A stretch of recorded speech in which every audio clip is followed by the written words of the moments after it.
Avec le déracinement des Ostrogoths, la troisième nation chrétienne primitive en 538, la guerre de Rome contre les saints entra dans une époque sombre de l'histoire.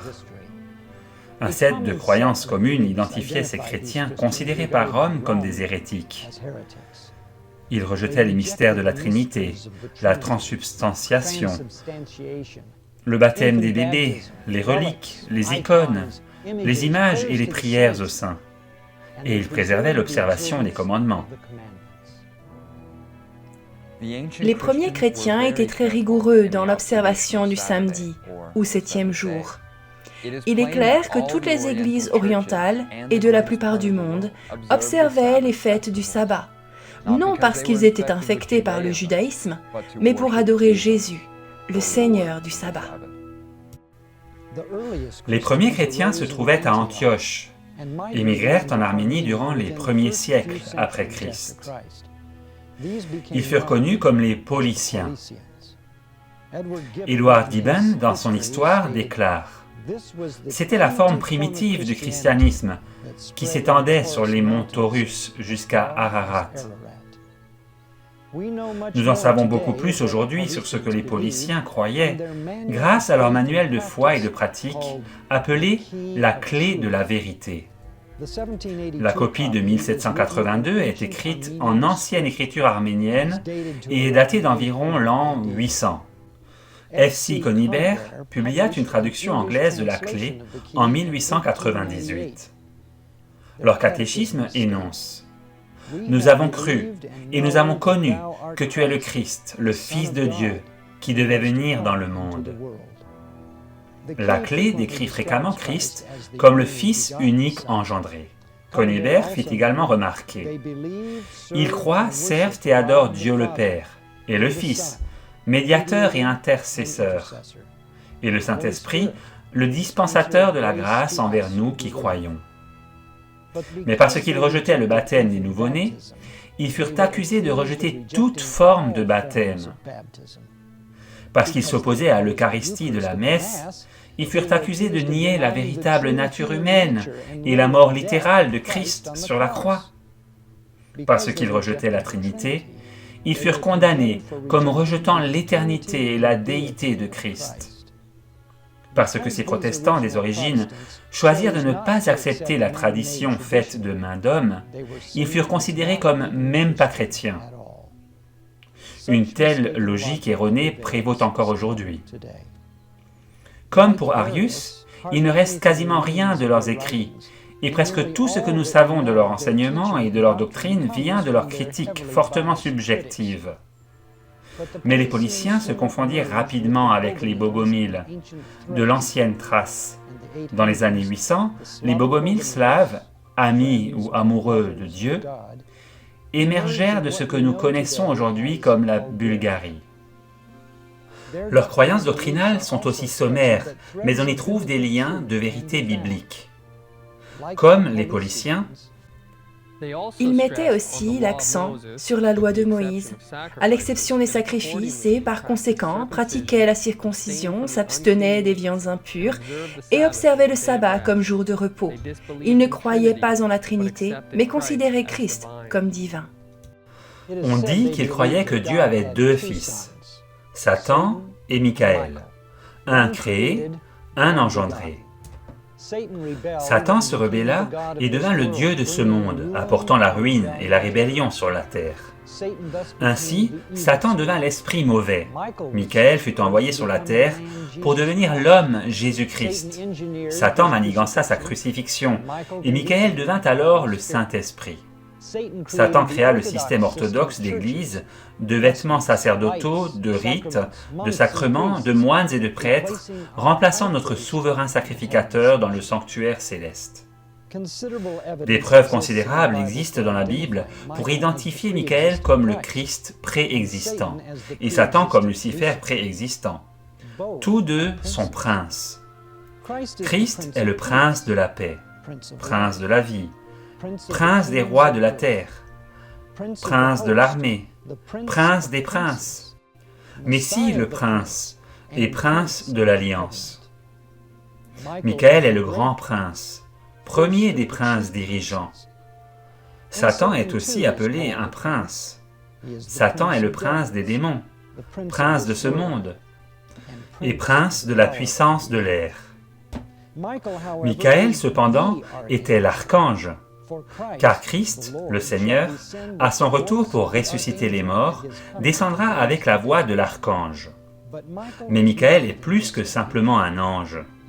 Il est le Fils divin et éternel de Dieu. Les Bogomiles préservèrent cette vérité enfouie dans les Écritures. Des Balkans, leur foi resta vivante parmi les Vaudois des vallées vaudoises du Piémont, les Cathares du nord de l'Espagne et de l'Italie, et les Albigeois du sud de la France. Des croisades acharnées furent lancées pour les réduire au silence. Bernard Guy rapporta dans son traité au sujet des Albigeois qu'ils déclaraient conserver la foi de Jésus et l'Évangile enseigné par les apôtres, mais qu'ils étaient des hérétiques méprisables parce qu'ils niaient que l'Eucharistie puisse contenir le corps même de Christ. Ils niaient la véritable sainteté de l'eau bénite et disaient que la confession faite aux prêtres était inutile. Bien plus, ils rejetaient les reliques comme des ruses superstitieuses de Rome, ne devant être ni adorées ni vénérées.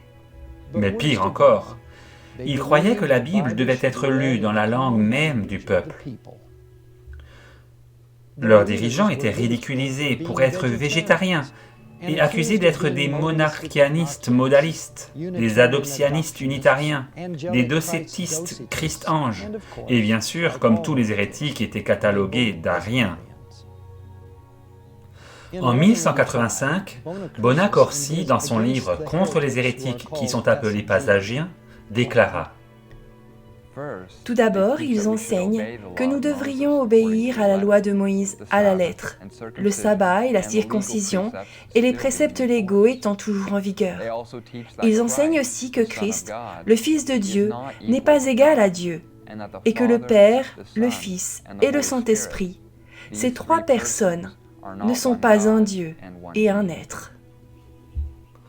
Bonacorsi, comme tant d'autres, ne comprenait pas la différence entre l'égalité de nature et l'égalité d'identité. Le Fils, étant en forme de Dieu, a hérité la même nature divine de Dieu, son Père.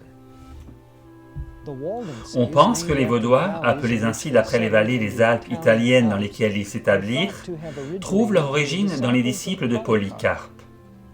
Il les avait envoyés en 120 après Jésus-Christ. Ils se nommaient eux-mêmes les Valdaises, ou Vaudois, d'après les vallées dans lesquelles ils vivaient. Leur désir de la parole de Dieu amena Pierre Valdo à commander la traduction des Écritures en langue gaélique, la langue commune de ces gens. En lisant la Bible, ils rejetèrent la pratique des indulgences, les prières aux morts, la messe et le baptême des nouveau-nés. Ils furent appelés sabbataïs parce que eux aussi gardaient le sabbat du 7e jour enseigné dans la Bible. Mais l'Église n'était pas satisfaite de ce qui se passait et leur interdit de parler des Écritures sans l'autorisation du clergé local. Leur mépris du pouvoir ecclésiastique eut pour résultat leur excommunication et leur bannissement de Lyon, en France. De là, ils se retirèrent dans les montagnes où ils préservèrent la Bible pendant des générations avec leurs copies manuscrites. Anabaptistes, baptistes, ménonites identifient tous les Vaudois comme leurs ancêtres spirituels.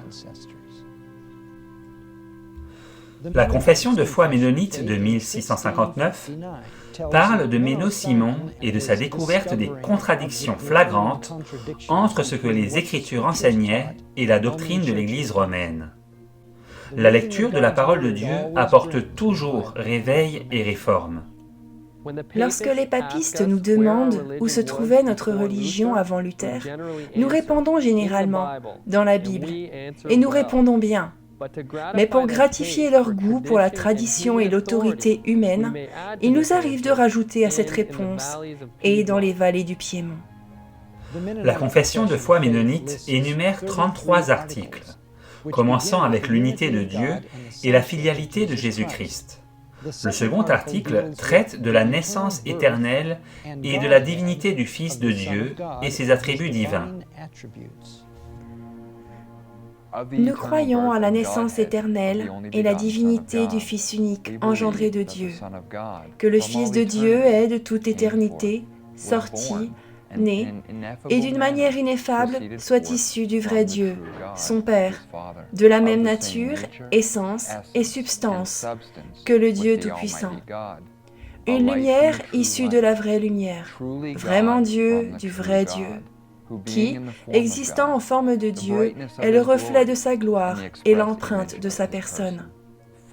Car, comme la pierre qui s'est détachée de la montagne sans le secours d'aucune main et est devenue une grande montagne qui a rempli la terre entière, est de la même substance que la montagne de laquelle elle a été tirée, il en est de même de la précieuse pierre angulaire, Jésus-Christ, le Fils unique, engendré de Dieu, le même dans son être et sa substance, coégal, coéternel avec le Père Tout-Puissant, qui est la montagne et le rocher des âges.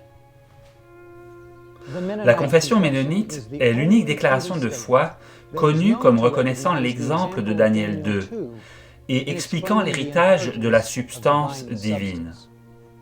Avec elle, un courant de vérité biblique découla des églises d'Asie de l'Est et de l'Ouest, chassées par le dragon dans le désert de l'Europe pendant plus de 1000 ans.